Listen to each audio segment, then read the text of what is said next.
A to Z of Junior Golf Podcast. I'm Ryan Burr. You may know me from my broadcasting career at ESPN and Golf Channel. Really excited now to bring you a brand new podcast devoted to junior golf and to help all the families out there, the millions of families with junior golfers, and kind of give them a roadmap, if you will, to succeed and get everything they want out of the game of junior golf. I'm joined by my co-host, Zhang. It's how we got the name, from A to Z of junior golf. And AZ, we've got so much planned. There are so many mistakes that families and children make in the game of junior golf that hurts them physically, it hurts them mentally, it costs them shots along the way. What are some of the items we're going to touch on throughout the episodes that are really going to help them take the next step? Well, in this podcast, we're going to talk about, the entire range of aspects that relate to performance in junior golf. Nutrition, recovery, hydration, mental game, what equipment to wear, to play, or even wear. Yeah, sure. Rankings, recruitment, the list goes on. It does go on, and that really is why junior golf needed this podcast, Aaron, is because there are so many things that this encompasses. And we will talk to PGA Tour stars, LPGA Tour stars, major champions. We'll talk to doctors, swing coaches, equipment companies. We're going to try to give them everything that we know to help them along the way, because it is a journey. How about the show we got coming up today, Aaron? We got some great guests coming in. What excites you about the podcast? Well, it's going to be really exciting to hear the stories of all our guests and, how they got so good at what they do, including Notah Begay, who, went to Stanford, played on the professional junior tour, professional golf tour. Sure. Had 4 wins and just an amazing overall golf career, both junior and professional. Yep. We're going to get into recruiting. We're going to talk to a friend of yours who will help out. And he's a doctor that will help out the junior golfers understand nutrition. I'm curious, how about you in junior golf? When did you start playing? How did you get introduced to this great game? Well, I got introduced mainly through my sister. She started practicing golf, and I just kind of tagged along. And slowly I started to like the game quite a bit, and I took it more seriously as time went on, and I played my first golf tournament when I was just turned 6. Wow. Yeah, so that was... Little guy. Yeah, little Aaron. And I still remember very vividly the whole experience. We got to the tee box. No, we got to the golf course 10 minutes before tee time. Wrong turn, I I would not recommend going so late, but how'd you play? I shot a 62. Oh, wow. Congratulations. Yeah, it's 10 under for 18 holes, but unfortunately it was a 9-hole tournament. But that was the start of what was a budding and became a really, you've won a lot of golf tournaments. Your trophy room is full. Even though you shot 62 on that first day, you became addicted to the game. What do you love about golf? I just love that you can never get too good. There's always room to improve. Wow. And you just have to keep striving to be better and better every single day. And yeah, that's what I love about golf. And why this podcast? There's nothing else like it. It was your idea. You wanted to do it. Give us the why. Well, I just feel like so many junior golfers and their families are lacking the proper information, dealing with all the aspects of junior golf, including nutrition and mental game. The stuff that I mentioned earlier, and I'm fortunate to have received help from so many great coaches, doctors, and so many great people. And I just really wanted to share what I learned from them with the junior golf world. Well, we say thank you for that, and I'm sure they'll say thank you to this podcast. Mistakes have been made along the way by a lot of people over the years, over the decades, and if we can provide that information to them, that it will help their junior golfer, then we've succeeded. Our first guest is a 4-time winner on the PGA Tour. He was a 3-time All-American, won a national championship at Stanford. He has been named a top 100 sports educator in the world. He has been an incredible advocate for social justice and change for Native Americans. He is now a broadcaster for NBC and Golf Channel and helps run the largest junior golf national championship in the country. That's a long introduction to welcome in my very good friend, Notah Begay III. Notah, our podcast is designed for the junior golfer and their family. Tell me how you were first introduced to junior golf. Well, I mean, it's through family. It was through my father, who wasn't a very good golfer at all and actually never became a good golfer. And similar to your family, Ryan, um, with Caden's quite a player, your son, and there's a lot to be aspired for with your game. But my dad just started playing, and my brother and I tagged along, and I really found some sort of interest in it. It attracted me for a variety of reasons. I think that it was a unique individual sport. And so I felt like I could just, if I had to depend on myself, I was okay with that. And if I worked hard, it would pay off. And I got an opportunity at a municipal golf course on the west side of Albuquerque. The head pro there, named Don Zamora, he gave me a job when I was 9 years old, and that was my access. That created an opportunity for me to practice and play regularly in the summers, and I sharpened my game and was able to pave my way to Stanford. Notah, you had an incredible junior and professional career. Did golf always come easy to you? I don't know that golf comes easy to anybody, even Tiger Woods. I think that even in my many discussions with him through our friendship over the last 35 years, it's a moving target. One day you're hitting it great, but you can't make a putt. The next day you make everything, but you can't hit a green. And it's those unique and special days where it kind of all comes together, and you have a great chance to shoot a 60 or a 59 or 61. And I've always encouraged junior golfers to take those moments, embrace them, and stay aggressive, and sort of be the recipient of the payoff of all the work that they're putting in. But no, it's not an easy game, and that's why you see so many of the best athletes in the world who retire from their sport. The Jerry Rice, the Tony Romo, the Larry Fitzgerald. They struggle with the game. They're great athletes, but no matter how hard they work, and they work hard at their games, they still can't get to that where they think they should be in terms of the professional level of skill. It's just a very hard thing to pursue. Aaron, did you see how he slipped the 59 in there? Notah, one of the few professionals that actually shot 59, broke 60, but he always has to get in there, the 59. I mean, if I saw 59, I would. Aaron, if you're interested in broadcasting, that's just called a professional slip right there. You put it out there, and that's just seeing if your hosts have done the research, which obviously Ryan and you have, so you would know that I shot 59. So now I'm forcing you to talk about it, but no, I'm kidding. That was a great day when, like, for me, everything came together and I had a chance to make history, and I did. Notah, let's talk about your upbringing, because it is an incredible story for those that haven't heard it. You spent a large portion of your youth growing up on a Native American Indian reservation. What kind of challenges did that upbringing in that situation and the game of golf, as those two worlds came together, what were some of the challenges you faced?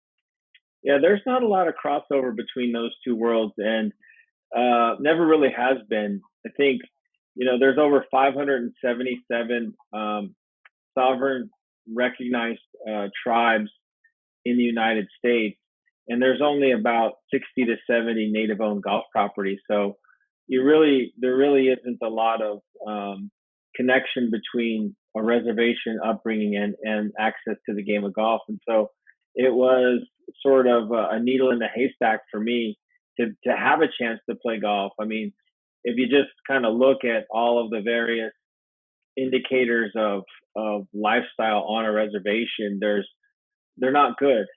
We have the shortest lifespan in America.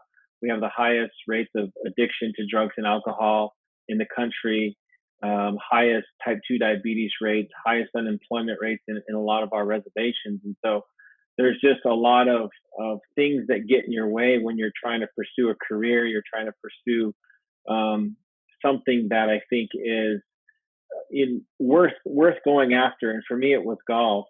And, an interesting note, Ryan, is that we've got a young man that is going to be competing in our upcoming national championship, the MB3 JGNC in Coushatta.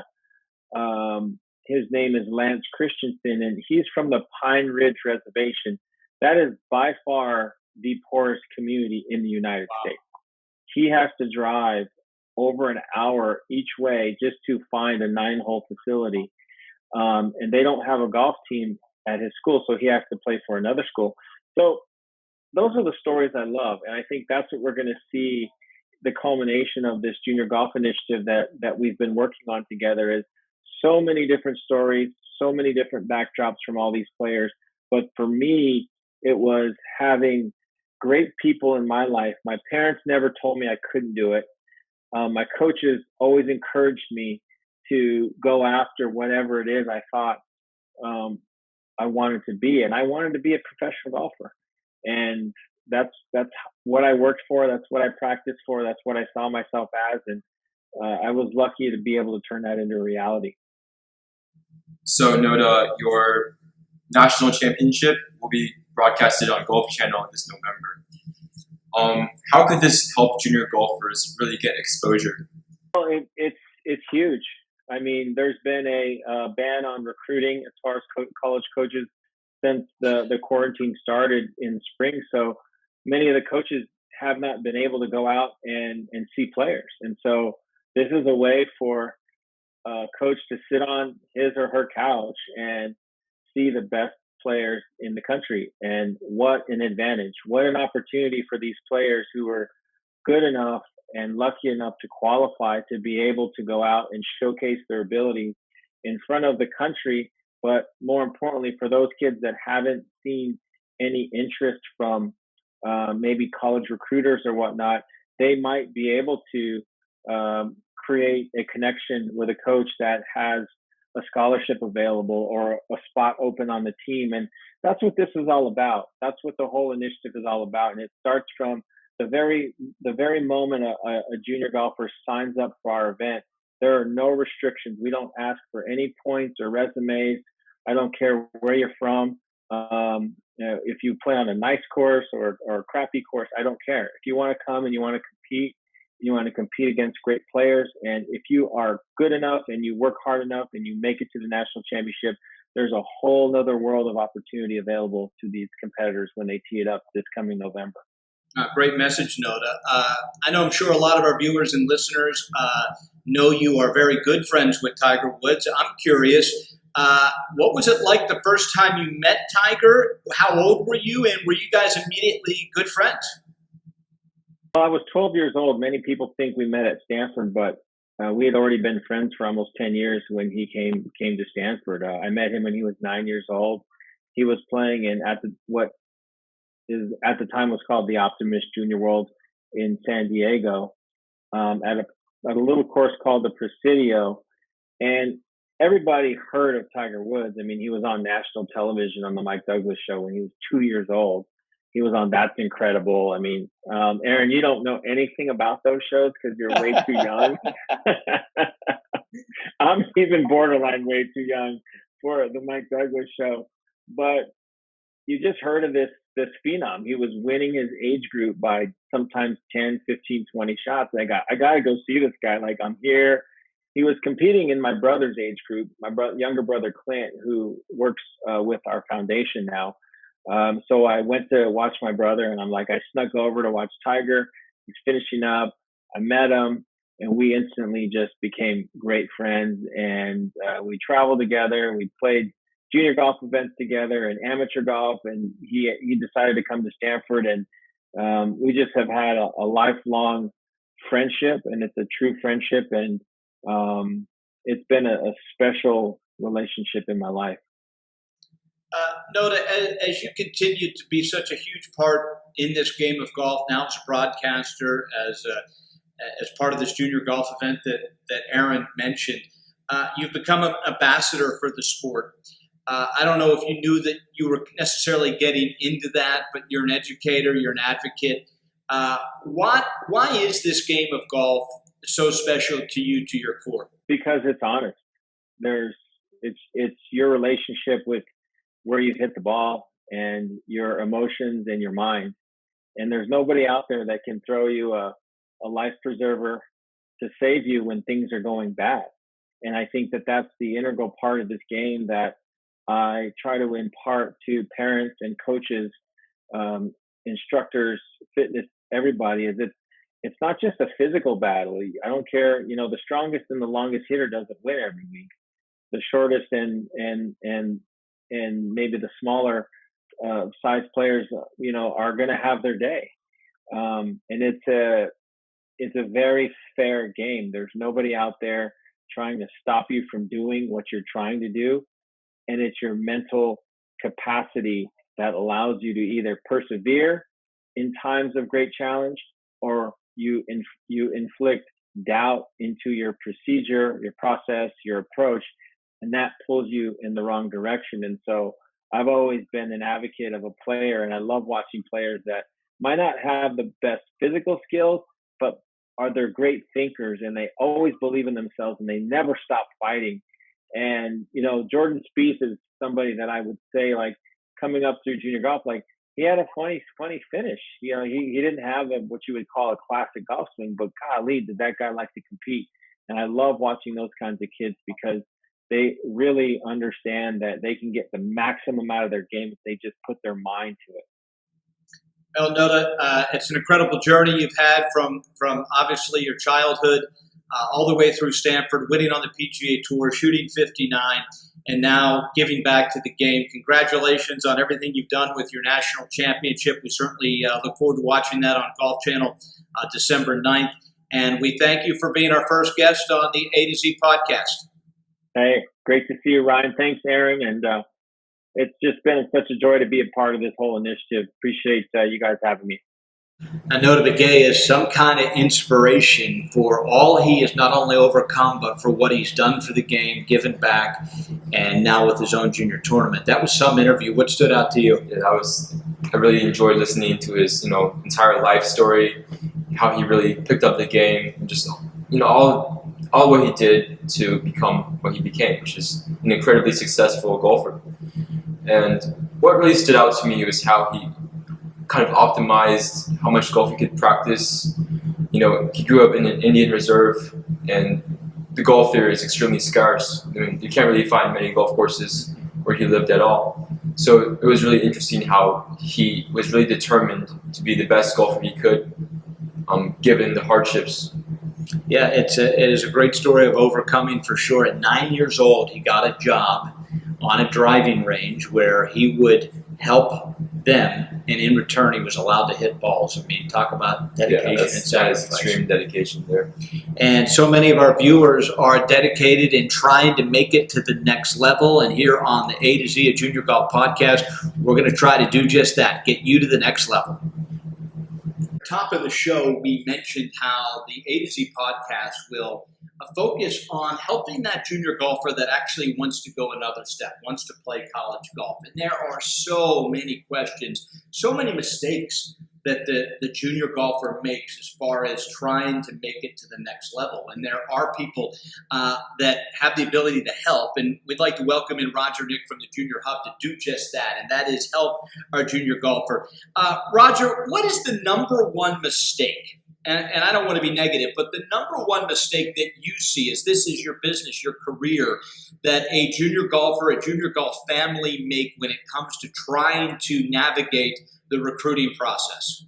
Ryan, Aaron, thanks so much. That's a great question. And I tell you, the number one thing that we see is that most people don't take this and work on this early enough. It is a process. This should be a campaign for those who are interested in playing golf. So I think the number one mistake that we see, having dealt with thousands and thousands of juniors on the Junior Golf Hub, is that they wait until the last minute. They don't have a plan. They assume that, hey, maybe they're playing some good golf in junior tournaments, that they're going to just get recognized based on their talent alone. And unfortunately don't really plan out this process and take enough time for this process. So, I mean, we typically start, in a good way, we typically start, grooming our parents and having them ask the right questions, or at least giving them what we call our checklist. On the Hub Essentials Guide, there's a checklist. It says your freshman, sophomore, junior, or senior, what you need to be doing in that time frame to give yourself that best opportunity to be recruited. I think scores are fantastic. Obviously, you got to have the talent first and foremost, but the other part of that is that college coaches and programs, they're looking more, they're looking for more than just talent. They're looking for good young people who they're going to be living with and traveling with for 4 years. So, again, the negative is, number one negative, they're not planning in this process. Start with a plan, execute the plan. Obviously, as this year was, there's a lot of things that are going on in this year that we weren't expecting. So, and that's something we can talk about a little bit later. But I think when you have a plan, you can make adjustments. If you don't have a plan, you're just kind of lost in drifting in the wind, if you will. So that's what we see a lot with our young players and parents alike. And I know we get that from our parents quite often. Is it, man, I should have started earlier? And we always say, yes, you should. Yeah, it's never too early to start preparing for college recruitment. Which brings me to my next question. How exactly has the pandemic affected the recruiting process? Wow, Aaron, I mean, that's, it's just absolutely devastated the recruiting process in so many ways, obviously on both sides of it, for colleges and college coaches and programs. And then also all the young junior players out there, aspiring to play in college. With the pandemic, I mean, we've seen just almost a halt in what's going on. And I don't want to say that as in every program is in peril and they're not going to recruit, but it's just such in a state where, the NCAA obviously giving extra years of eligibility, and then where's that coming from? So we're seeing a lot of kind of just unknown right now from the college side, from the school side. And then obviously on the junior side is, what do we do? And what should we be doing? And we're seeing a lot of reclassification, in this process. And quite honestly, if we look at from the silver lining of this whole thing, I think I would, and we do this recommendation quite often with all our players, that this is a perfect time to take a gap year, perfect time to, spend some time working on your mental game, working on your overall development. Obviously academics, focus on getting academics, the best you possibly can. And then, don't sweat it. It's a dead period or blackout period, whatever the NCAA is calling that now, where coaches are not able to really go out and actively recruit and connect with, young families, young players. So it's really a time where you need to be reflecting on your process, your plan, and just keep getting better in all aspects of it. Oh, Roger, that is great advice for sure. Aaron, it's a great question. Roger, for all of our listeners out there, these families of these juniors, you talked about starting young. Give us an idea of how they can reach out to you and you can help in this process. Yeah, absolutely. Reach out to me, Roger at thejuniorgolfhub.com, or you can find us on the Junior Golf Hub site, or, download the app. And obviously we'll answer any questions. You'll see all of our developmental processes there, and PDI, the Player Development Index, where players can actually go through a self-assessment just to get a sense of where they are, and then maybe start with asking questions from there.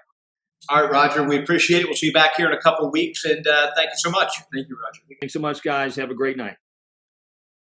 Wow, it's to listen to Roger Knick talk about recruiting and getting an early start. That certainly is great advice, and you kind of live in a world where your sister's playing college golf, and one day you'll play college golf, and it's a whole different world out there, and getting an early start was a key point. When you think about recruiting and picking a college, what stands out to you from what Roger said? I like how he emphasized how important it is to really start early, because if you're rushed and kind of procrastinating on your whole college golf recruitment process, then honestly, it's really difficult to go to the school of your choice. A lot of times when you're in that situation, you might have to settle for one of your schools that were safety schools, where you don't really get to take your best shot at the college you want to go to. So I think it is really important to really start early and trying to get to the college you want to go to. That's a great point, Aaron. And as we warm up for our next guest, I know something that you think about all the time, and that is golf is more than just hitting balls. Yeah, it's sure. about taking care of your body. How is that something that as you've gotten older, something you've embraced and tried to do a better job of? There is really a turning point in how I viewed golf as soon as I had my first back injury. Yeah. In August of 2018 on the Oklahoma University driving range. Well, you remember it. Yeah, it was one of the worst experiences, maybe of my life. I mean, I just remember dropping to my knees after one golf swing and just having that sharp pain in my left back. And that's when I really started to just take a step back and realize that I need to take better care of my body. And I started to see Dr. Brendan, who we're going to talk to next. Yeah. He's an amazing doctor.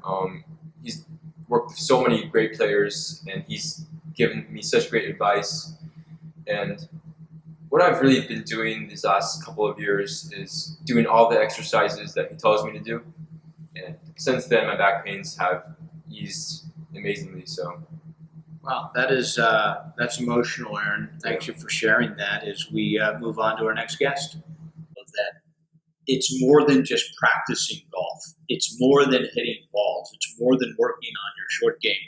And for that, we welcome in Dr. Brendan McLaughlin, who has been cutting edge when it comes to finding ways to get the most out of the world's top athletes and solving complex health conditions. Dr. B, so many kids, as we talk about hitting balls out there. I know you met Aaron, my partner here, a long time ago. Tell me about the first time you met A to Z Aaron Zhang. Yeah, so the first time I met Aaron, it was quite funny. He'd come in to see me as a typical kind of junior golfer, young guy. He sort of had some aches and pains and stuff like that. But, with all the young athletes I work with, they're just super excited about playing golf. And he was very, very excited about playing golf and being active. And he wanted to do lots of jumps and sprints and fun stuff like that. And at that age, he wasn't really concerned about sort of anything. And Aaron's over 6 feet now. When I met him, he was barely 5 feet. So he, in the time that I've known him, he just, every time I see him, he grows 3 or 4 inches every month. So because of that, and trying to play competitive golf, that puts a lot of strain on the body. So we've had to be pretty clever in how we design our programs and our practice schedule and nutrition and all of that sort of as he's grown to sort of support his golf. Well, that's certainly what we would like to get into during this podcast is we have so many junior golf families and players that watch and listen to this podcast that they do think 100% about how to play golf better, but don't necessarily, Aaron, think about everything else that goes into playing better. What are some questions you have? Yeah, I mean, I've seen so many junior golfers that don't eat anything during the round. So my first question to you is, ideally, how many calories should be consumed during a full golf round? Yeah, that's a great question. And the reality is, depends on the context of the athlete. And what I will say is a very general statement is you're right in your observation in that most junior golfers don't eat at all on the course, or if they do, they eat very, very little. And then, so if they eat enough during the day period. So my big thing with junior golfers is making sure you get enough calories during the day. And the reality is some athletes like eating on the course and some don't. And the ones that don't, they just have to be very careful and time the rest of their meals and their food and make sure they're getting enough calories during the day. The big thing with junior athletes is I don't necessarily like counting calories per se until they get older, because that creates a lot of stress and anxiety about worrying about getting enough food, on top of playing competitive golf and doing all of those things. So it's really just starting to think about food as a way to support your body so that you can play golf. So your food choices sort of directly affect your golf game and directly affect sort of how you think and how you feel and how well you recover. And starting on that process at a young age, I think, is important. Yeah, what snacks or foods are absolutely detrimental to a player on the golf course? That's a great question. I mean, outside of particular athletes having allergies or sensitivities to particular things, I think when we think about nutrition on the golf course, we need to think about stabilizing our energy. So often at junior tournaments, on the first tee you chug a Gatorade and you eat a protein bar or a candy bar or something like that. And it gives you energy for maybe a hole or two, but then you have a dip, and then, you miss a shot or you miss a putt or something, and you think it's a mental problem or you're bad at golf or the course is hard. And really it's just your physiology. You're trying to manage fluctuating blood sugars and a number of other things. Wow. So that's a super important thing to consider. So I tend to not recommend any kind of sports drinks that are really high in sugar, or a lot of processed sugar on the golf course, because then we're just sort of riding the wave up and down of trying to manage our energy. So things that are more stable and something that has protein in it, a little bit of carbohydrate and some healthy fats is ideal.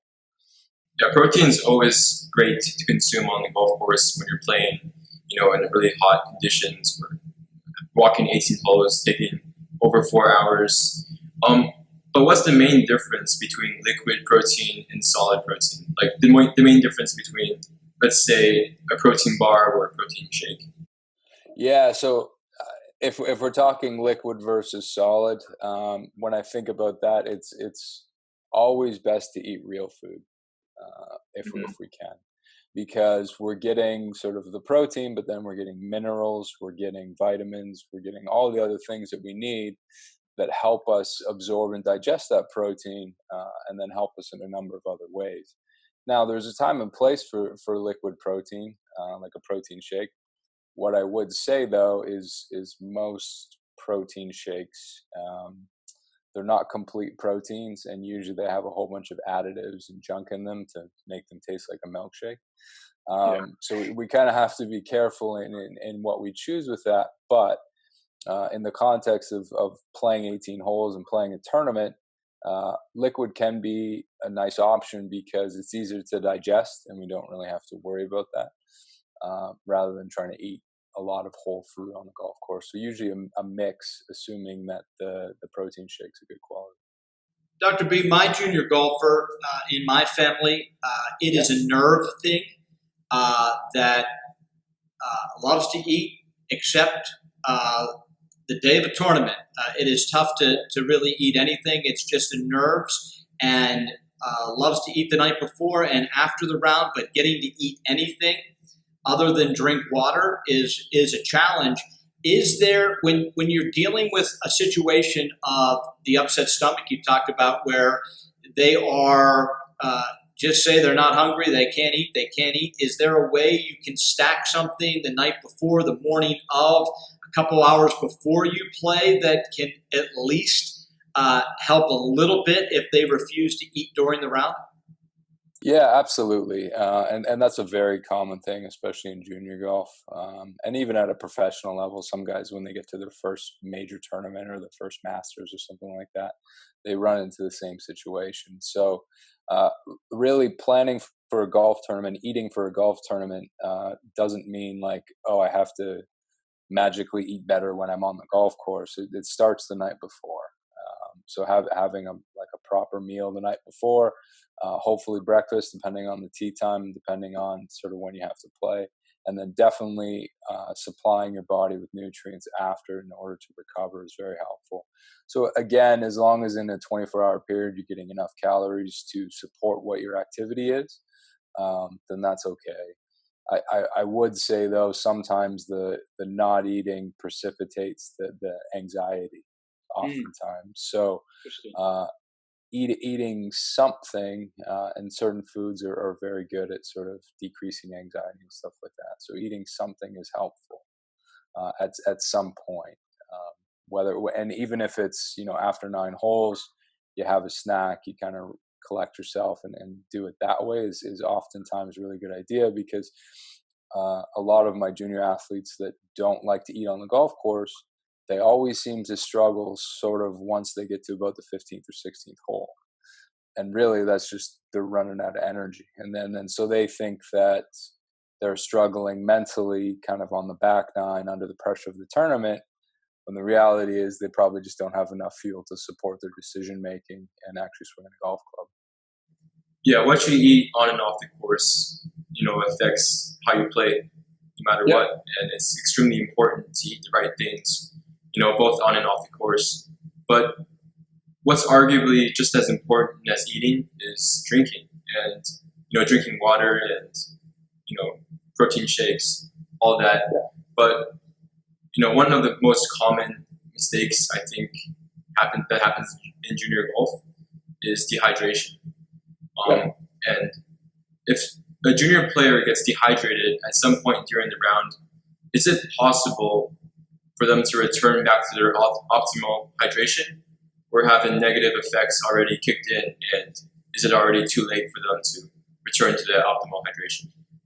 Yeah, that's a great question. So first and foremost, I want to underscore how important hydration is, because proper hydration not only affects kind of our decision-making or thinking on the golf course, but it directly affects our golf swing. So they've done a whole bunch of studies on hydration in golf, and you get decreased power output and club head speed, roughly 10 to 25%, depending if you're severely dehydrated. So that's a really, really important thing to consider. Now, I would argue that most junior athletes are probably walking around dehydrated on any given day.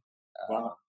So they're already walking into a situation where they're already dehydrated. So obviously water is going to help. Now, can you instantly fix it? Probably not. More than likely, you can probably kind of collect yourself. You start to cool down. You think better. But the long-term effects of dehydration really show up as lack of recovery between tournaments, muscle soreness, joint aches and pains, and that kind of stuff. So that has to be sort of a long-term strategy. And really what it comes down to is the amount of water, but also the quality of water too. So you can fix some of the temporary things as far as thinking and sort of how you feel, but your recovery will be hindered if you're dehydrated. Last thing for me, Dr. B, I know there's no magic pill, magic solution out there, but if there was one thing you could influence our junior golfers to eat at the turn from 9 green to 10 tee, is there one particular item that would benefit them the most on that back 9? Oh, boy. Yeah, again, it kind of comes down to the context of the individual. So, some guys and girls, they do great on certain things, and some guys and girls do not so great on the others. One thing I would say about junior golfers, though, I tend to overemphasize the importance of protein with junior golfers because they don't eat enough. So most junior athletes are really good at eating carbohydrates, sandwiches, pasta, rice, all of that. They're great at that. But more often than not, they struggle to get enough protein. And so at the turn, I'd really, really want something with protein in it, because the whole point of having protein is it supplies us with amino acids. And those are so important for so many functions in our body, and something that people just don't get enough of. So at the turn, as long as it's got quality protein in it, I'm pretty happy. Dr. Brendan McLaughlin, you've been a wealth of knowledge today for our junior golfers and their family. We certainly thank you for joining us on the A to Z of Junior Golf Podcast. Thank you. Got it, guys. Thank you very much. Wow, great interview. Thanks to Dr. B. That's someone we could talk to for an entire hour. We will have him back, Aaron, and certainly we focused on nutrition today, but we will get into injury, recovery, exercises. That's really his strong suit. He's got some kind of career going.